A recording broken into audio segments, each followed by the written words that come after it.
Okay, let's take a look at La Liga's Player of the Year nominations. 10 on the shortlist, some big names there as well. Here's what we're looking at, notably Jude Bellingham, Robert Lewandowski, Antoine Griezmann all in there, and Vinicius Jr. You just said Robert Lewandowski? I did say Robert Lewandowski, okay. and we're going to get to that. But Ale, who do you have? Because it clearly isn't Lewandowski. No, it isn't Lewandowski, and I was torn here, and maybe it's a little bit of recency bias, but I'm going to take Vinny Jr. just above Jude Bellingham. But since January, February, we have seen a version of Vinny Jr. that not only is best in La Liga, but one of the best in the world. Luis, do you agree? No. Yeah, because it's Ali, I'm not going to agree this time. And I have to agree to disagree, to be honest, because I know that Vinicius Jr. has been outstanding during the whole season. He's been probably the most regular season, more consistent season that we've seen so far from Vinicius Jr. We expect more because he looks like he's growing every year more and more and becoming the player that we all expected that he will be in the future. But I'm going to get Jude Bellingham. In the last part now, we've seen in the last few games, he started again arriving to that second line. He looks a little bit tired because I think he's been alone season much more with the injury that he had. But for me, I think he's the key of this Real Madrid success, not only La Liga, but also arriving to the Champions League final. Shaka, you have the tiebreaker. Is it Vinny or Jude? I give it to Vinny and I'm in total agreement with Ali. But then Luis makes a good point, and the truth is, you can't disagree with either vote, and it just comes down to a preference in the moment. And the argument for Jude Bellingham coming into a team like Real Madrid, you just lose Karim Benzema. You're trying to figure out what your attack looks like with Vinicius Jr. and Rodrigo, and how does that work. Vinny was struggling with injuries to start this season, and Jude Bellingham came in to this team and delivered everything and a whole lot more. And it allowed Real Madrid to find the right formula, to find their foundations for what has been a simply outstanding season.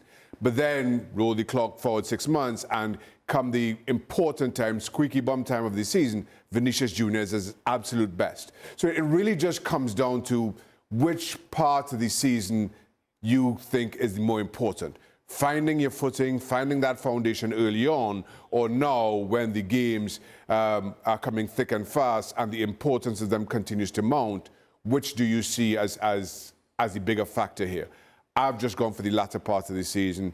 Vinicius Jr. would be my vote. And it just felt like Jude Bellingham just faded slightly towards the end of the season. The productivity is one thing. I'm not going to hold that against him because we never expected him to be scoring as many goals as he did.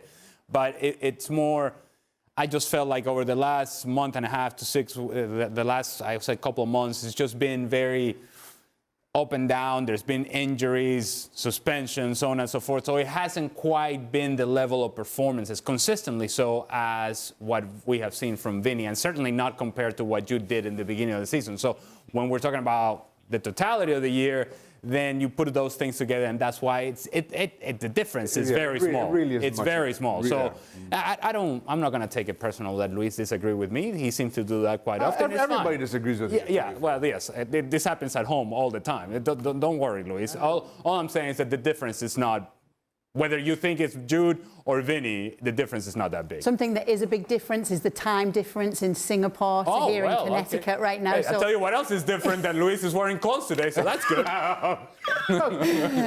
So we're not going to keep it. We're not going to keep him too much longer. But as Ali mentioned, we saw Robert Lewandowski's name on the list there, and Luis, he is the only Barcelona player on the shortlist of those La Liga nominees right there. Was he Barcelona's best player this season?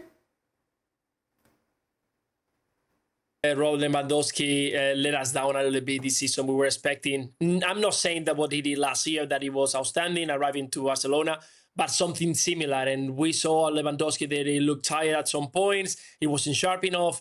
Of course, the amount of goals that he has delivered is not the same of what Barcelona needed. For me, I would go more about Lamine Yamal, that the same like Shaka was mentioned, it depends on what time of the season, but I think the way that Lamine Yamal has driven Barcelona to arrive to the second spot in the last couple of months, just with that, I think he can be the nominee for the best player of Barcelona this season. You want to agree with him? There's no question, 100% that the player of the season, if indeed you're talking about Barcelona, it would be Lamine Yamal. And nowhere near should Robert Lewandowski be in this list. I mean, I'm talking about nowhere near this list. His performances have been underwhelming. He himself would tell you that it has been a disappointing season.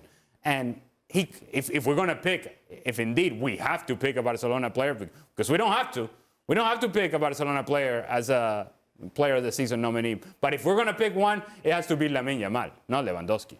All right. Well, that's where we will end it right here, and we'll find out who does get named on this as well. We'll thank Luis for being with us. We're going to finally let you get some rest, Luis Garcia, on his travels again.